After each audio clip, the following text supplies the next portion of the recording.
दिलीप और सुधांशु नाम के दो भाई थे। दिलीप की शादी कावेरी के साथ हुई और सुधांशु की शादी माया के साथ। शादी के बाद दोनों भाई अपनी अपनी पत्नी के साथ खुशी खुशी रहा करते थे। दोनों भाइयों के परिवार एक ही घर में रहता था। साथ में खाना, साथ में घूमना, कुल मिलाकर दोनों भाइयों का परिवार खुशहाल परिवार था। कुछ सालों के बाद दिलीप की पत्नी कावेरी को एक बेटा हुआ। भैया, आज मैं बहुत खुश हूँ। चाचा बन गया हूँ मैं। हाँ भाई साहब, इस बच्चे के घर में आने से तो रौनक आ गई है। मैं सबको बताऊंगी कि मैं तो चाची बन गई हूँ, चाची। तुम दोनों कितने अच्छे हो। हमारे बच्चे के आने से ऐसे खुश हो रहे हो जैसे ये बच्चा तुम्हारा ही हो। बस भैया, अब आपका बेटा इस दुनिया में आ गया ना, हम भी कोशिश करेंगे कि हमारा भी बच्चा जल्दी से इस दुनिया में आ जाए। और फिर आपका और हमारा बच्चा दोनों मिलकर दिन भर घर के आंगन में खेला करेंगे। कितना मजा आएगा ना। सच कहती हो माया, मैं भी उसी दिन का इंतजार कर रही हूँ जब तुम्हारी भी गोद भर जाएगी और मेरे बेटे को एक छोटा भाई या बहन मिल जाएगी। 1 साल बीत जाता है। दिलीप और कावेरी का बेटा अब 1 साल का हो चुका था, लेकिन सुधांशु और माया की कोई औलाद नहीं होती। माया, लगता है कि हमारी जिंदगी में बच्चे का सुख ही नहीं है। ऐसा क्यों कहते हैं? दिलीप भाई साहब का बेटा भी तो हमारा ही बेटा है ना। तुम्हारी बात बिल्कुल ठीक है माया, लेकिन फिर भी हमारा खुद का एक बच्चा होता तो कितना अच्छा होता। हाँ, कावेरी भाभी भी हमेशा कहती हैं उन्हें अपने बेटे के लिए एक छोटा भाई या बहन चाहिए। लेकिन देखिए ना, हमारी तो किस्मत ही कितनी खराब है। हमारे तो सारे ट्रीटमेंट भी फेल हो चुके हैं। डॉक्टर ने भी साफ साफ कह दिया है कि तुम कभी माँ नहीं बन सकती।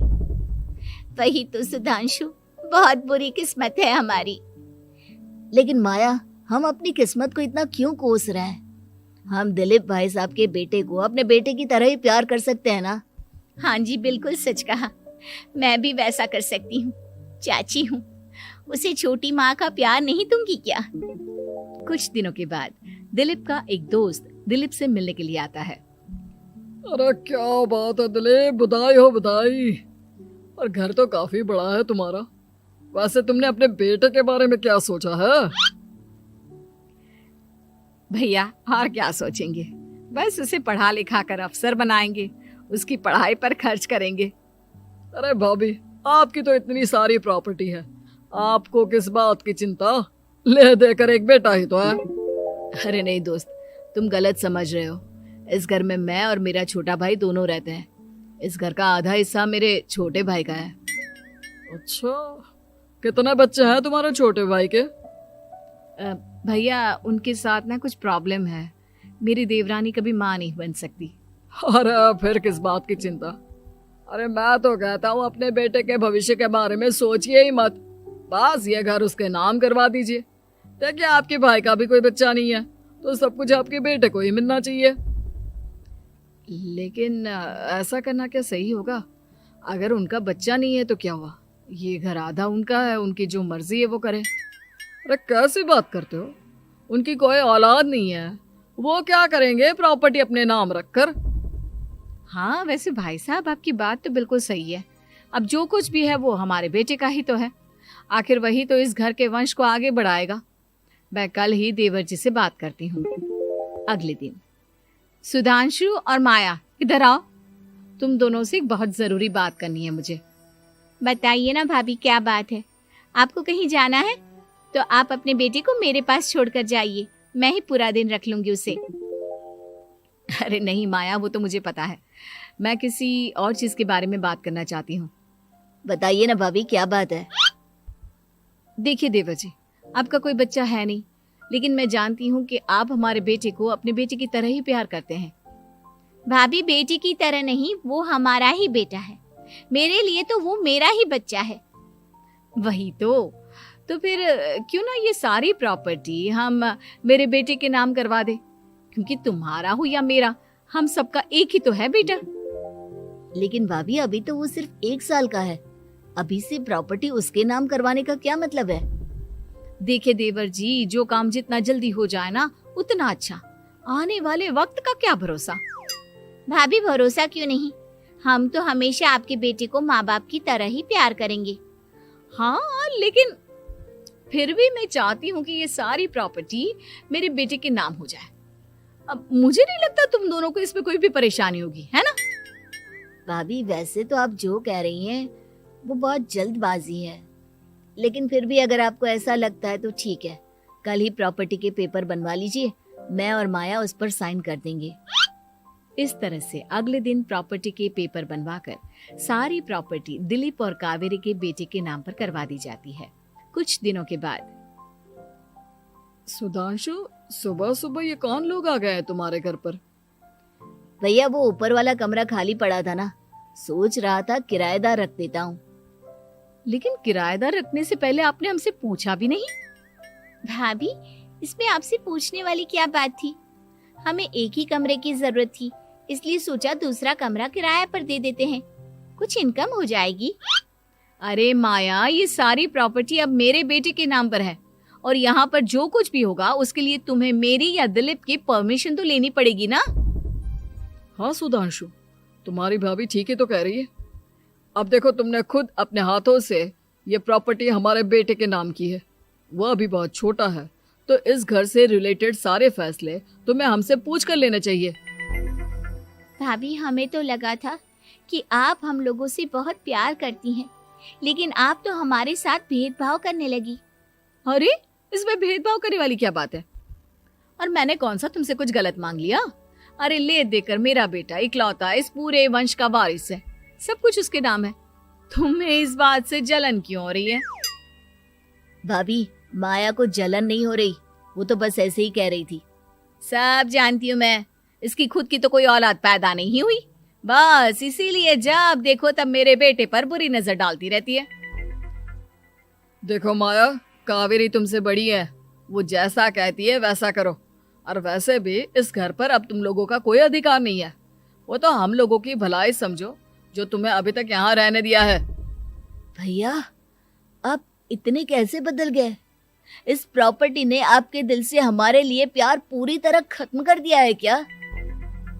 इसी तरह वक्त बीतता जाता है और देखते देखते दिलीप और कावेरी का बेटा प्रणव 25 साल का हो जाता है और उसकी नौकरी लग जाती है। पापा आज मेरा अपॉइंटमेंट लेटर आ गया है, मैंने सिंगापुर में जॉब ज्वाइन कर ली है। लेकिन प्रणव, विदेश में नौकरी करने जाने से पहले तुम्हें कम से कम अपने मम्मी पापा से एक बार पूछना चाहिए था ना। इसमें पूछने वाली क्या बात है माँ, मैं सिंगापुर जाकर जॉब करना चाहता हूँ तो करना चाहता हूँ। देखो प्रणव, हमने तुम्हारे लिए इतनी सारी प्रॉपर्टी यहाँ पर रखी हुई है, उन सब का क्या होगा?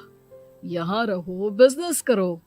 सॉरी पापा, मैं यहाँ रहकर कोई बिजनेस नहीं करने वाला, और ये जितनी भी प्रॉपर्टी आपने मेरे लिए संभाल कर रखी है ना, ऐसे ही किसी को दान में दे दीजिए, क्योंकि मैं सिंगापुर से वापस इंडिया आकर कभी नहीं रहने वाला।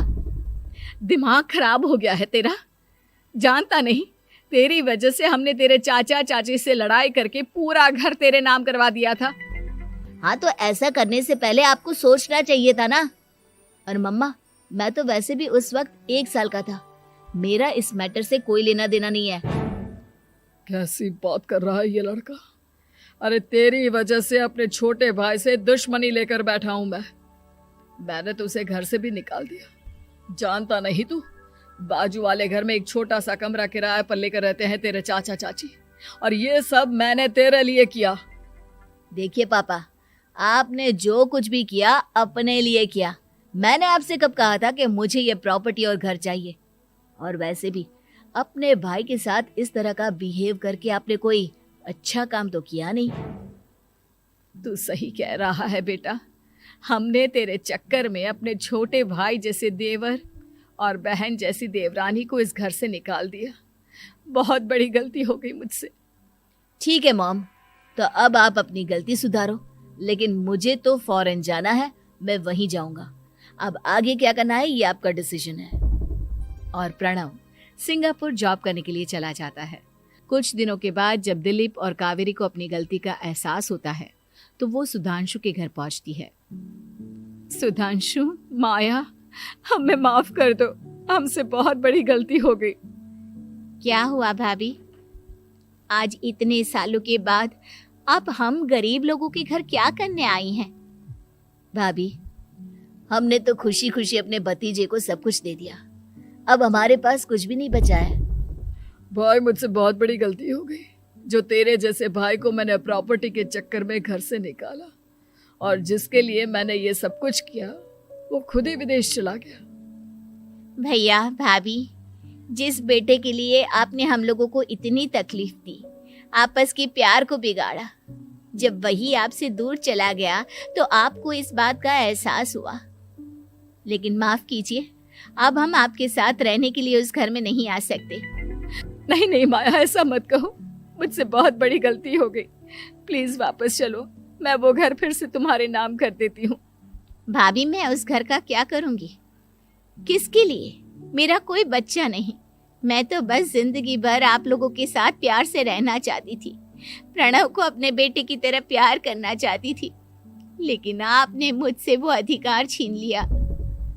भाभी और भैया, एक सवाल पूछना चाहता हूँ आप लोगों से। जो बच्चा कुछ ही दिन पहले दुनिया में आया हो, जिस बच्चे के भविष्य का आपको पता ही ना हो, उसके लिए अपने पुराने रिश्तों को तोड़ देना, अपने सगे रिश्तेदारों से दुश्मनी मोल लेना, उनके साथ झगड़ा करना, उनकी बेइज्जती करना, क्या ये सही है? कम से कम हमें सही वक्त का इंतजार तो करना चाहिए ना। सिर्फ प्रॉपर्टी के लिए अपने सगे भाई को घर से निकाल दिया, वो भी अपने 1 साल के बेटे के लिए। क्या ये वाकई में सही था? जवाब दीजिए मेरी बात का।